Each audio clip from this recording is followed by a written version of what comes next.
and Barbara online with us, a few people following also. I see a nice group following on Facebook as well on this Shabbat. I'm going to go into my topic, which is the explosion, we may say, of Jewish culture and civilization that follows the openings of the gates of Europe. 2 weeks ago, I spoke about Mendelssohn. Then I talked about the Orthodox, Reform, conservative developments out of it. Now we're going to look at other things that shaped the Jewish people of today. So I'm going to go back to the screen share. 1 second. And do this one. For example, let's look at this one very carefully. You're all familiar with this, for sure. Exactly. Look very carefully and see the screen. Yeah. Watch, now listen carefully.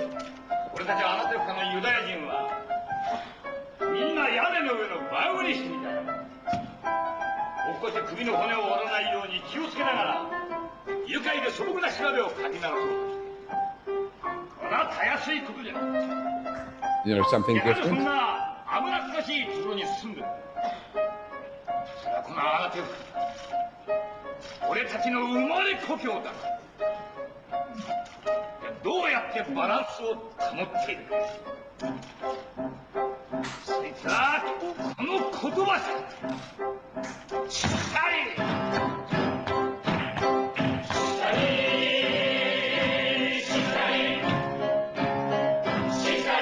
Shikari, something like that, Shikari.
Okay, I think you get my point, right? It's Yiddish comes to Kabuki theater.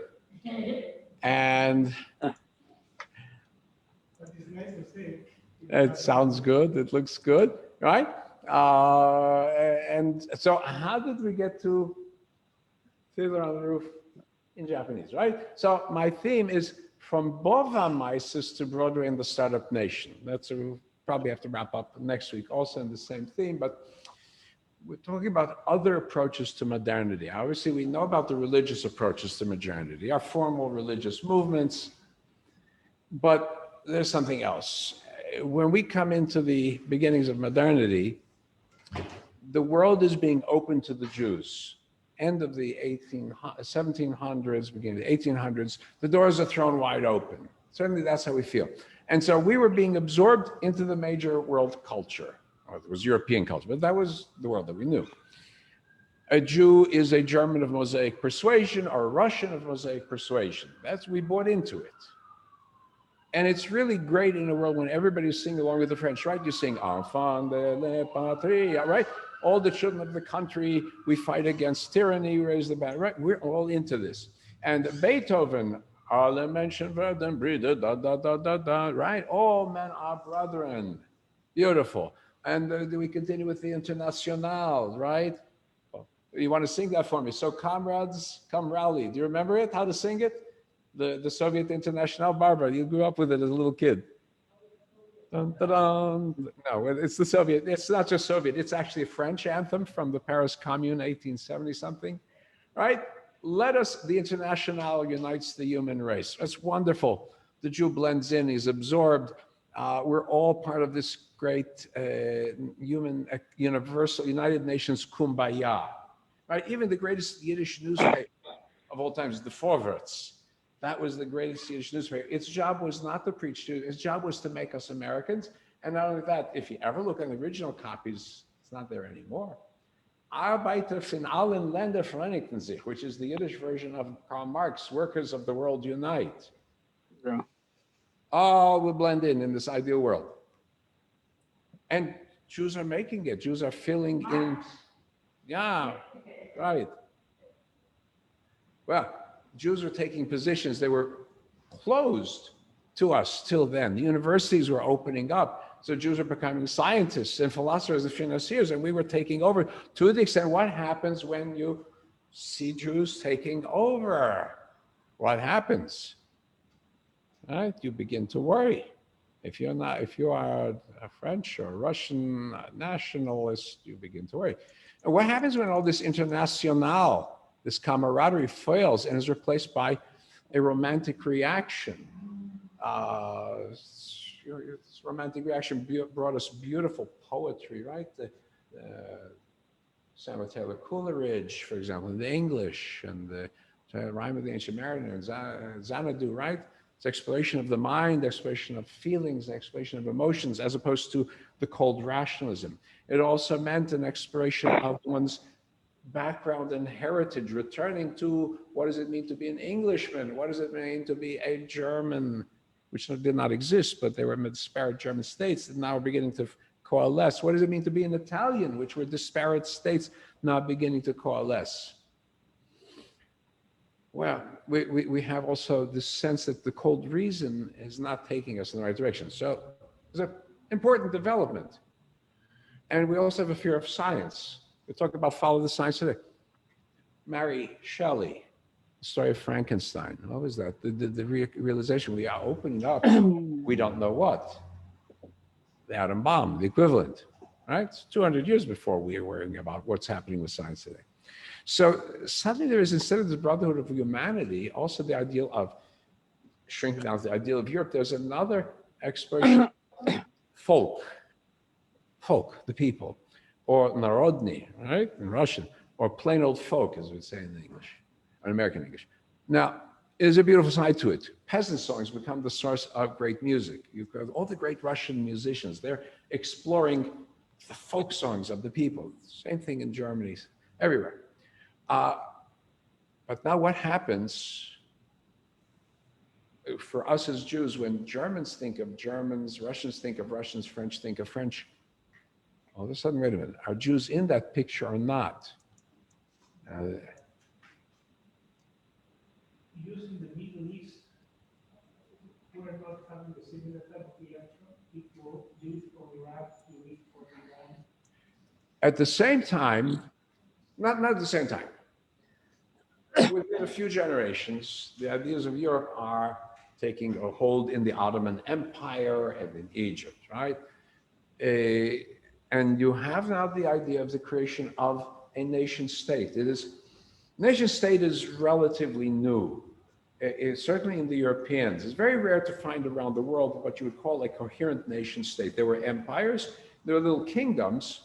Japan might be considered a nation state, historic, right? Because it was isolated and had mainly a sort of stable government, although with revolutions and warlords and so on, but something coherent.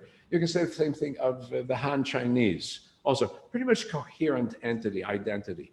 But the rest of the world is much split up. Empires come and go. Europeans can't stand each other. We know this. They're little tiny nations, right? They're fighting with each other. They're creating nation states. That's the beginning. It's the Treaty of Westphalen at the end of the middle of 1500s that begins to recognize that they were going to define borders, and we're going to define cultures and languages within those borders. Jews suddenly recognize that, are we in this? And so the same thing in the Arab world, the rise of nationalism in the Arabs. It's a little bit later. And the Jews and Christians in the Arab lands are in the forefront of this. In the fight in Algeria and in Tunisia, Jews are among the forefront of the fight against the colonialists. And what happens though, as an Algerian discovers he's Algerian, and the Tunisian and the Syrian, the Musawi is out of here. Musawi, the Mosaic persuasion, is out of here. EHUD doesn't belong. So there's something similar happening. Right, think about it now, but you've got Jews in positions of prominence coming all around. And think of Pharaoh of the Exodus. Joseph has brought in his family, come into a position of prominence, and he sees the Jews are vayirbu vayishrutzu. There are many and they're swarming all over the place. And paru vayishrutzu vayirbu. The Jews were fertile and prolific, and they multiplied, so land is filled with them. You ask people, go ask anywhere, how many Jews are in the world? They may give you a number of several hundred million. The headlines, ask people, how big is Israel? Oh, it's got to be like Texas. It's got to be like China. We don't know. It's all over the newspapers. All right? So now what happens when these great international anthems are being replaced, though, by nationalistic themes like Wagner, with his tempestuous music, and the story of the evil dwarves in the Ring des Nibelung. Right? And who are the dwarves? We know what the dwarves are. This is what Wagner, the great father of opera, writes of the Jew. He is incapable of artistic expression, neither through his outer appearance nor through his language, and least of all through his singing. Instead, Wagner believed Jews could only imitate art. It was not just Wagner. It was even Jewish thinkers caught into this. We're not really the great, we're imitators, we're not creators. And so, just brought for you the head of the dwarves here, Alberich. I'll enlarge him so you can see him. There he is, whipping somebody. All right, that's the. Now, it never said explicitly they were Jews, but everybody who was listening to his operas knew what he meant. All right, and so what happens? When you get to Russia, it's even worse. Because at least in Germany, the government was interested in encouraging the Jews to be part of Germany. In Austria-Hungary, the government really was supportive of the Jews. But in Russia, Jews weren't part of Russia till they took over Poland and the Polish territories of the Ukraine. At which point the Russians found themselves swallowing I don't know, a million Jews, whatever it was, that they never had before. And they didn't know what to do with them. And they restricted the Jews to those areas where they were conquered, wouldn't let them go to Moscow or St. Petersburg, wouldn't let them spread out in the empire. God forbid that they should pollute us. And it's the Mother Russia and the Pravoslavic Church, we're not going to let them. And so gradually, in fact, the first attempt is to draft every Jewish able-bodied male into the Russian army for 25 years, send them off to Siberia in the hopes they would just die. That was an actual Russian government plan. That was what they were doing. They stopped it. They started to encourage Jews rather to liberalize, as the Russians began to liberalize. Then 1881, the assassination of the Tsar, everything fell apart. Russia went back to its old ways. The Jews are the enemy. Third to be killed, third to be exiled, the third to be converted to the Russian church and swallowed up. That was one of the major government advisors. Okay, so Jews are being forced, whether they want to or not, to recognize themselves now as not Europeans and not of some universal brotherhood of man, because it's not working. So we have a Jewish response. So some of it is rediscovering ourselves as a people. And this is way before the start of Zionism. This is not some, yeah.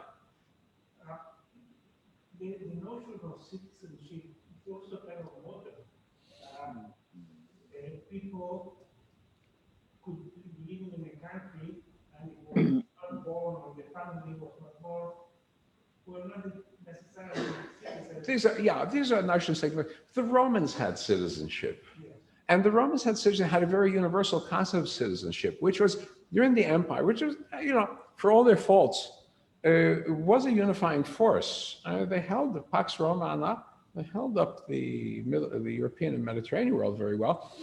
If you were participant and you were proper behavior and so on, you could become a citizen of the empire.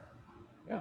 So this concepts are there. It's formalized. Yeah. As we get the modern nation states, right? And we're creating nations. Germany was not a country till the end of the 1800s. It was Prussia, the most dominant of the many German states. You had Prussia, you had Bavaria, you had Hessen, Hanover, you had all these little tiny principalities.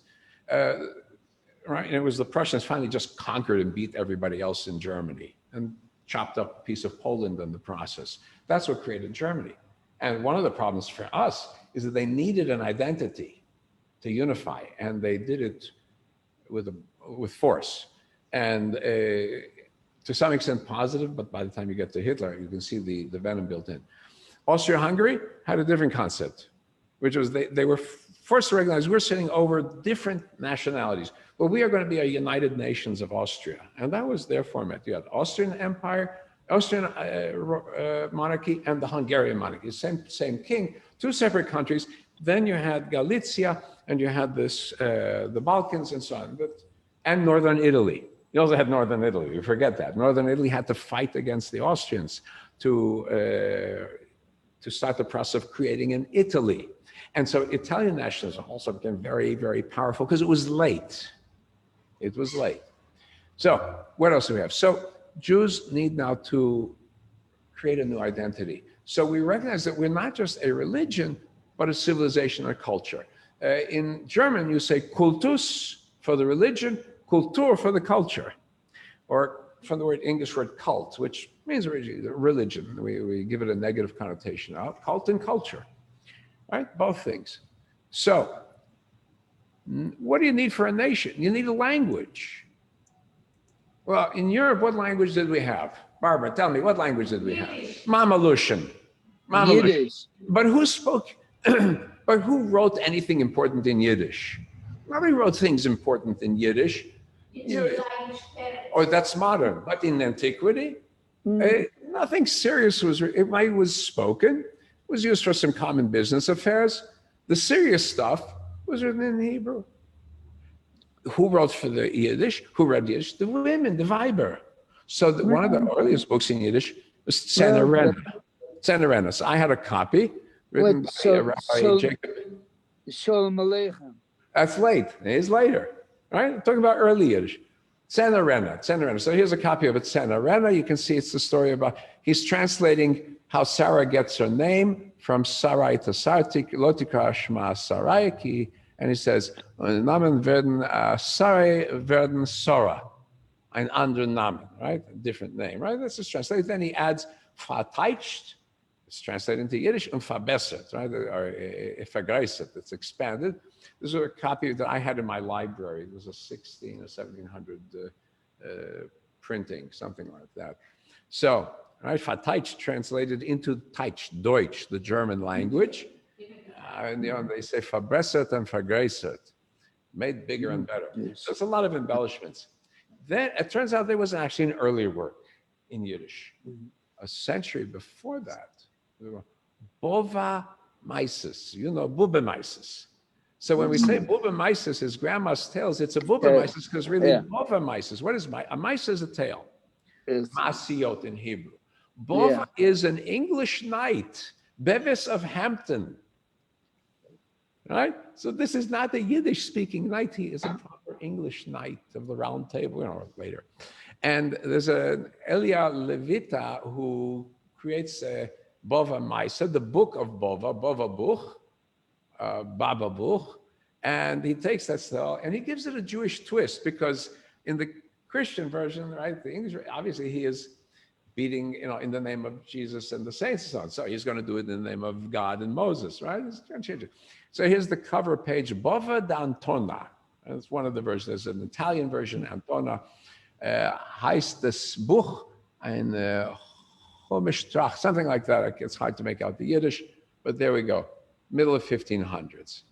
First thing in Yiddish, stories. So Yiddish starts out with stories.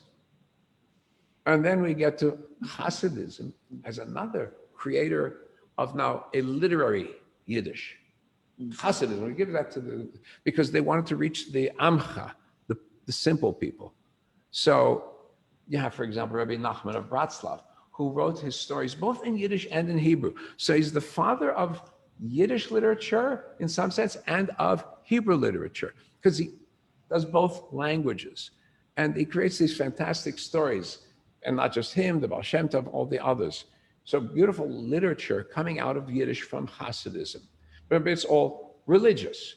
And by the way, it is this literature that rolls around, comes to a Czechoslovakian writer by the name of Franz Kafka, who is not religious, but he's going out with an Orthodox Jewish girl who is of Hasidic family. And he's reading this literature. And when you wake up as a cockroach, it's something from Rabbi Nachman of Bratslav. Into his mind, Kafkaesque. It's coming out of this Hasidic source. When did Yiddish become part of the religion? So Yiddish was never part of the religious language. Really, you used Yiddish because you wouldn't dirty your mouth with Lashon HaKodesh, the holy language for everyday usage. That's Lashon Kodesh. You don't scream at your wife in Hebrew, or the wife doesn't scream at him in Hebrew. That's misuse of the Hebrew language. You do it in Yiddish, or you use Polish or Russian, whatever you happen to have, but not the holy language. So that's what kept, you wouldn't write secular stories in Hebrew. You would write them in Yiddish. So now, modern. Where do we get the modern Hebrew? The first really modern work is 1864. Sholem Yankov Abramovich, also known as Mendel Moiches Forim. Mendel, the bookseller. It's this Kleine Menschele, right? So it's a secular story, no longer about God and no longer about piety or anything like that, or mitzvahs, just life, ordinary life. And it's also, by the way, notice a lot of these people, I said Bratslaver, Hebrew and Yiddish. Mendel Moiches Forim wrote in Yiddish as well as in Hebrew. He went back and forth. At one point, he felt he needed to revive Yiddish. Then he said, no, we need Hebrew as our common language. So he did both languages.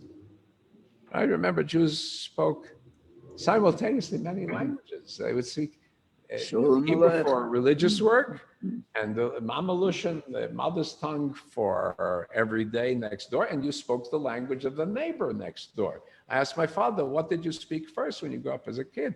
Were you speaking Yiddish? Were you speaking Hebrew? What were you speaking? He says Ukrainian because the nanny was Ukrainian. That's how it was. So obviously, the biggest names that come out, Sholem Rabinovich, by his alter ego, Shalom Aleichem, and Yitzhak Leibish Peretz, right? And the beauty of Shalom Aleichem is, as you can see, describing everyday life.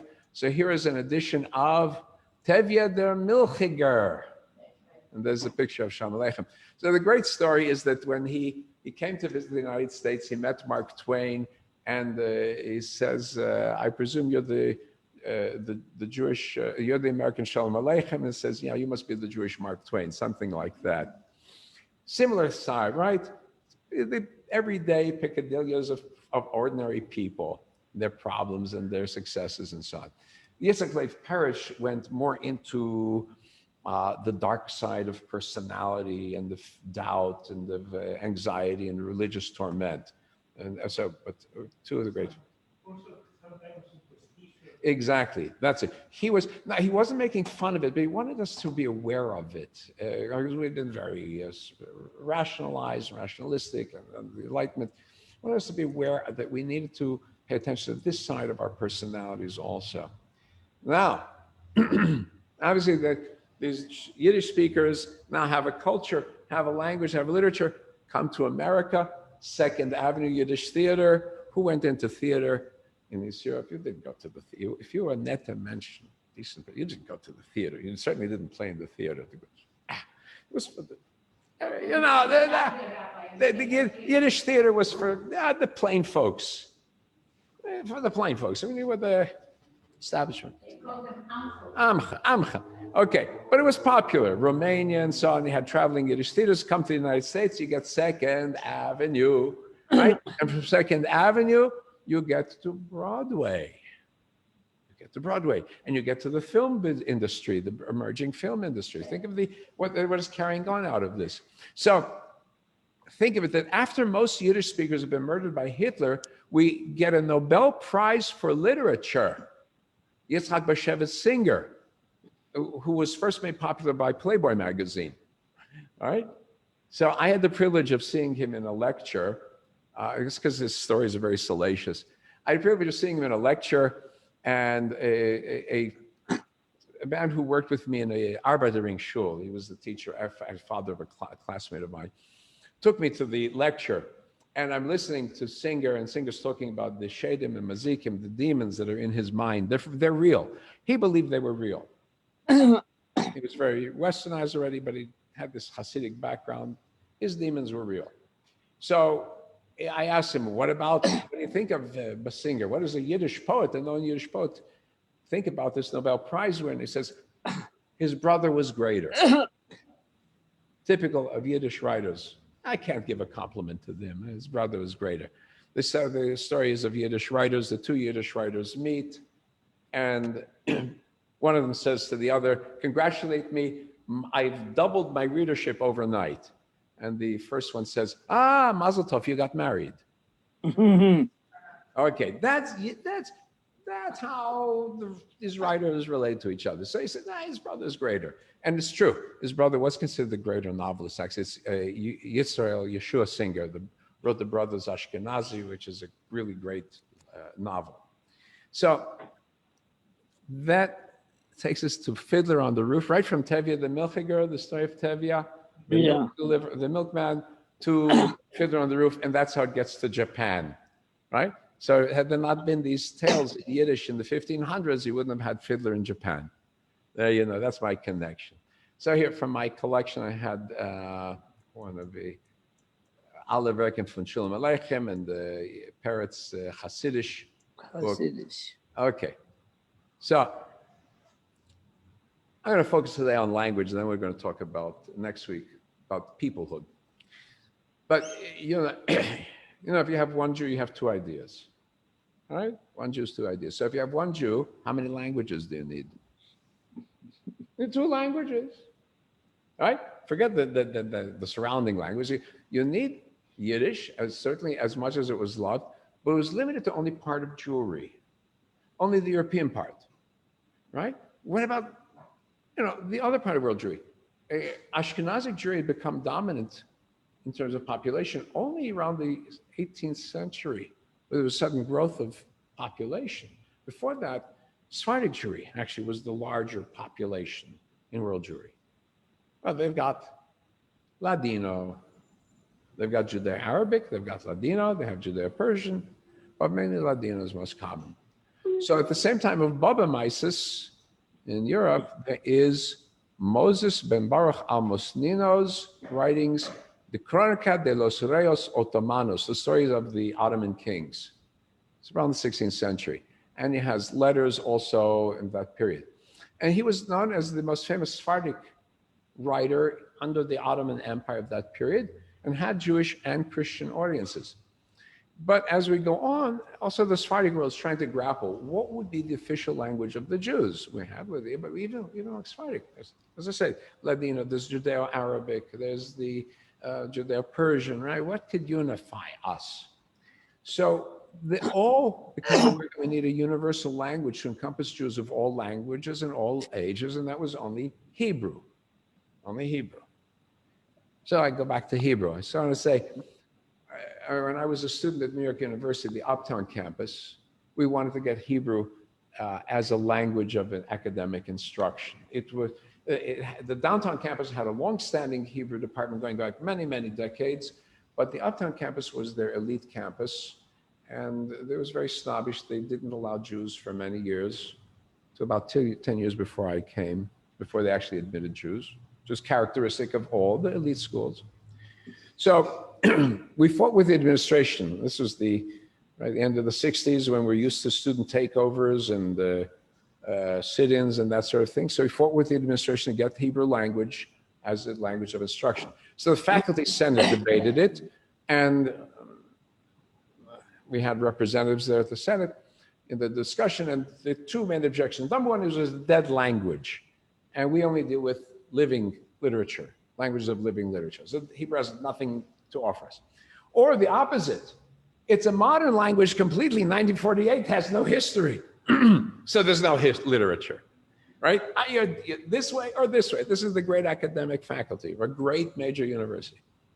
So it's like, is it like Swahili is a language with no literature. That's what they said. So luckily for us, representing us was the Hillel director, who was himself from South Africa. So he gave a lecture to the professors about modern Hebrew literature and Swahili literature. Sort of put them in their place. And then Hebrew became accepted. So now we have this renewed interest. So Hebrew is not just praying and not just study. Before you can have an idea of a Jewish people and an idea of a Jewish homeland of any kind, you have to have a Hebrew as a language of modern civilization, a modern Jewish civilization. So now, yeah. Who made the decision that this was going to be the language of Israel? We'll talk about it. There's one guy who's a kook, an absolute kook who succeeds in doing it. And I'll talk about him in a second. So we'll talk about who really made it. So modern Hebrew, as a literary language, it suggests that it goes back to a Rabbi Moses Chaim Luzzatto, Ramchal, who wrote an allegorical drama called Leah Sharim Tehillah. So it's a religious work, but it's written as a dramatic presentation. And then we get to Moses Mendelssohn, who is translating the Bible into German. He's also having people working with him doing commentaries in Hebrew and creating a modern Hebrew usage. And there's the first Hebrew language magazine, Ha'asef, the collector. But wasn't that situation a copy of the Latin, in which the church is Latin?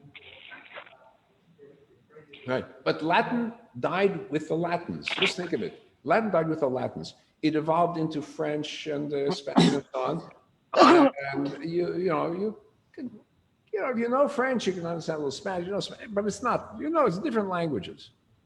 There's Latin. So Latin is, and the church declared Latin dead, right? They no longer preach in Latin, right? They no longer give the documents in Latin and so on. Use it. Maybe the Vatican uses it, and that's about it. So could have been, similar, but it didn't get it. The Greeks did a better job, because the Greeks actually managed to revive Greek. They kept it going under the Ottomans. Remember, they had the Greek Byzantines also for a while. So they kept, and modern Greek still is close to the ancient Greeks. But for the Jews, it's even more radical, because let's see why. So Mendelssohn, I said, it's the first publication in Prussia around the end of the 1700s. And we get the first novel. When you get a novel, you've got a language, you've got a literature. Avram Mapu, all right, the middle of 1800s, his first historical romance, Ahavat Zion, right? That served as a spur. Now we've got the moving. So we've got a literary written language that has a secular literature beginning, but how do you go from writing a language to speaking a language that nobody has been speaking? It's not that nobody's been speaking. Over the course of 2,000 years, people did use Hebrew because Jews were in commerce, traveling from Europe to the Africa, Middle East, to China. And so as you go, you need something in common, because your contacts are going to be other Jews. And Yiddish is not going to help you, Ladino is not going to help you. So you use what you know, which is Hebrew. So you create a simple Hebrew for commerce. Right? And that was done. But, yeah. The spoken Hebrew kind of diverged from the religious. Okay, yeah, because now what's the problem? So you have a usage of Hebrew. Also in the ancient, the old Jewish settlements, you had Yiddish Jews and the Sephardic Jews, and they used some Hebrew between them also. Kind of an amalgam, a little bit of Hebrew terms, and they could communicate that way. But now, how do you make it a real spoken language? First of all, you need a pronunciation. Who knew what was the original Hebrew pronunciation? Obviously, the oi, oi, oi of Galicia was not the same as the ow, ow, ow of Germany, nor the o of the Persians, nor the a of the Sephardim, right? You have to decide on a pronunciation. So you take what was a fossil language, and now you have to make a pronunciation. So what we call Sephardic Hebrew today is I would say it's a mamzer, it's a bastard combination. It is an invention by Yiddish speakers or Jews influenced by Yiddish pronunciation who adopted Sephardic sounds. So you have a little of this and a little of this from Ashkenazic and from Sephardic. But it's not pure Sephardic and it's not pure Ashkenazic. That's what. But that's how you create it. You create an amalgam. And now, when I was a rabbinical student, I directed the Center for Jewish Students at New York University. One of my first guest speakers was a fellow by the name of EHUD, son of Eliezer ben Yehuda. Now, when you were learning Hebrew in those days, you needed EHUD because he had the dictionary. He, together with a fellow by the name of Weinstein, it's called the Ben Yehuda Weinstein English Hebrew Dictionary. That was the go-to book. You want to learn Hebrew? You flip through it, that's where you find this guy. So he's the son of Eliezer ben Yehuda, the father. He was the lunatic.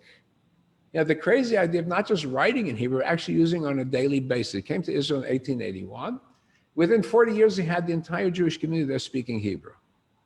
And what he did is he went there and he decided he was not going to say anything except in Hebrew. Go to the post office and tell the clerk, I want this. Clerk had no idea what he was talking about. Go to the grocery store. I want this. No idea what he's talking about. And he was so obsessed that one of his children was raised speaking only Hebrew. He was not allowed to play with the other children because they would teach him other languages that they had that would ruin the Hebrew. He was that obsessed. So you also have a language that doesn't have words in modern society. How do you do it? What's the most famous fruit of Israel? The Jaffa orange, right? Which is really California orange. But it's a Jaffa orange. Well, what do you call it in Hebrew? You can't because there's no word for orange in Hebrew. And, where does it come from? There is no thing as orange because an orange is a late introduction to the Middle East. So you take an apple, tapuach, it's a gold color, zahav, you have tapuach, zahav, you mix the two words together, you get tapuz. Tapuz, that's how you create words. That's how you create words. Electricity. Go find a word in Hebrew for electricity. So you find it in the book of... Chashmal. Oh, refrigerator is easy. That's frigidaire. That's usually what people do. Europeans use it all the time. Mikarer, another word to make cold. Or you have the... that's right, to make cold. So you have the electricity. Before Edison, who had electricity. So you look through the Bible, and there is a Greek word electra in the translations. And electra means amber, and we know sparks come out of amber when you rub it. And the Greeks use that to explain the Hebrew word hashmal, which is in Ezekiel, that nobody knows what he meant. Oh. And he's talking about something bright. And so, okay, let's use that word. That's electricity. So now if you don't know that, you read the Bible and say, see, they had electricity way back then. It's the reverse. The guy like It wasn't from that. It's actually, Hashmal is actually some kind of Assyrian word, asmaru, which he would have known because he's in exile there. And we don't know what it means. Maybe it means amber, that sort of thing. So there is Ben Yehuda and his wife, and she must have been some kind of saint to put up with him. Tell you, because he got people speaking Hebrew. And I think sort of went that way back to other places, and they started schools, network of schools, Tarbut schools in Poland. I had one member here who was a product of the Tarbut school. I would speak to her in Hebrew. I would not detect that she never lived in Israel, right? The language, the training was so good. Well, a little bit of, so we have an outpouring of creativity in Hebrew. So, for example, my father's uncle, he was married to my father's aunt, I'll be correct, he published the Hebrew language newspaper in Vienna, the Varenu. And you have great figures like Chaim Nachman Bialik and Chernichovsky, stories, novels, poetry, all an outburst. And even a great Amos Oz, who, you know, some of his stories have become basis for movies, for example.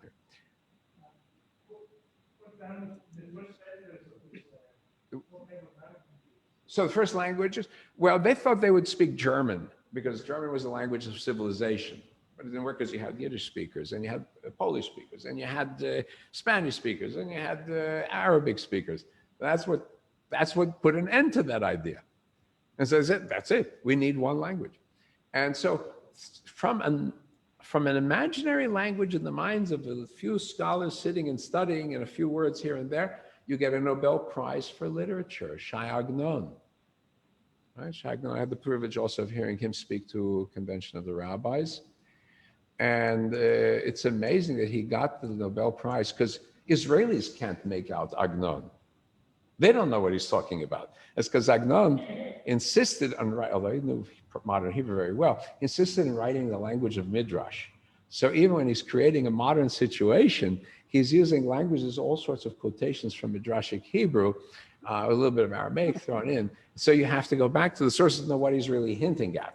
So it's very difficult. Whoever sat down and explained it to the committee in Stockholm, I don't know, they said, you know, this stuff is so complicated. The Israelis tell us they don't know what he's talking about. He must be a great writer. Oh, All right.